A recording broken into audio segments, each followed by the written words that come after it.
Hey, what's going on, guys? I wanted to come in and I wanted to share this story with you guys about this disgusting and evil situation that happened to this young lady down in a small community called Cortland down in Mississippi. Her name is Jessica Chambers. I am looking at my computer so I can make sure I give you guys the correct information. Her name is Jessica Chambers, and the police found her burning alive next to her car down in Cortland, Mississippi. I'm going to read a little bit of what happened, and then I'm going to tell you guys exactly what I think about the situation, okay? It says, investigators are hoping Jessica Chambers' final words will lead them to the killer or killers who burned the 19-year-old teenager alive in a gruesome murder Saturday that has stunned the small community of Cortland. Chambers of Panola County was found badly burned on a road near her burning car Saturday night in what authorities have labeled a homicide. They have ripped everything I have, the teenager's mother said. She left to go clean out her car and was going to get herself something to eat. Panola County Sheriff Deputy Dennis Darby said the young woman died after she was doused with a flammable liquid and set on fire in Cortland, Mississippi, a town with a population of 460 people. When first responders arrived at the scene, Chambers reportedly uttered a few words that might lead detectives to her killer or killers.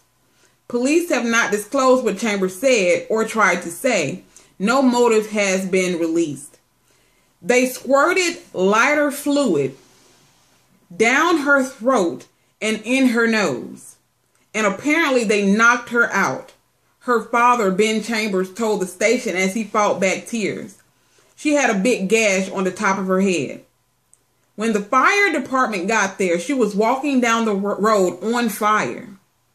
Only part of her body that wasn't burned was the bottom of her feet. I'm going to leave this in the description, but I don't even want to read any more of it. But family, I know this stuff has been going on since the beginning of time, but it seems to be happening so much more now. Now, if this don't make you think we're living in our last damn days, somebody murdered this young lady. Not only did they murder her, they poured lighter fluid down this young lady's throat and in her nose and set her on fire and left her to die. A horrible death, okay, in the middle of nowhere on fire. And when the police found this young lady, she was walking in flames. I guess she was trying to get to where she needed to be. Of course, she collapsed. And they said the only part of her body that was not burned was the bottom of her feet. And I'm assuming that's because she was walking, at least trying to save her life. Of course, the young lady died, and now they're on the hunt for her killer. Okay, down in Cortland, Mississippi. Now, I'm pretty sure whoever the nasty-ass creep who did this probably ain't nowhere to be found. He probably ain't nowhere in Cortland right now because the scene is too hot, because they have all types of law enforcement on this case. They have the FBI, they have the local police, they have, just a gang of people, law enforcement officers who are working this case because it is so graphic and so gruesome. I mean, can you imagine someone pouring lighter fluid down your throat and in your nose? That alone .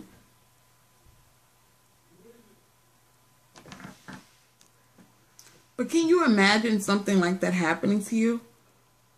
Being burned alive? It's crazy, okay? Now, they are saying that they have surveillance footage from one of the gas stations that she was at. And they said, but she was seen going off camera, like she was speaking to someone, and they're not sure if she knew this person, if she didn't know this person, they're not sure, but they are taking every precaution that they can to find out whether or not this person is connected to any of this. They also interviewed there was a guy seen on camera filling up a gas canister, and they interviewed this man because, but of course he's pretty much been you know, his alibi checked out. The gas that he was putting in the gas canister was used for to put in a generator. So he has nothing to do with the case. But of course, you have to explore all avenues when it comes to things like this.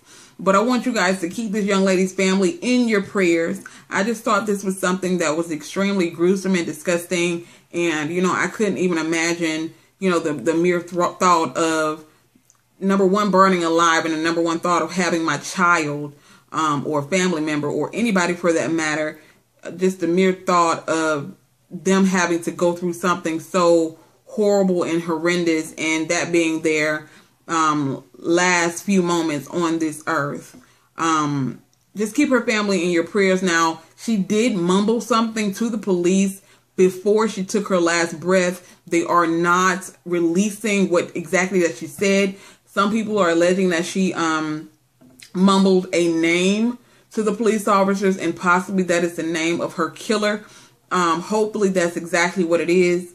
That way they can get this disgusting person off of the streets, because anybody that will, you know, has a heart to do this to someone needs to be underneath of the jail, okay? Matter of fact, they need to be burned at the stake. My thing is, I feel like this is how killers need to die. How you kill me is how you need to be killed. But I understand there's a justice system, and there's a process, and they want to do things what they call being humane.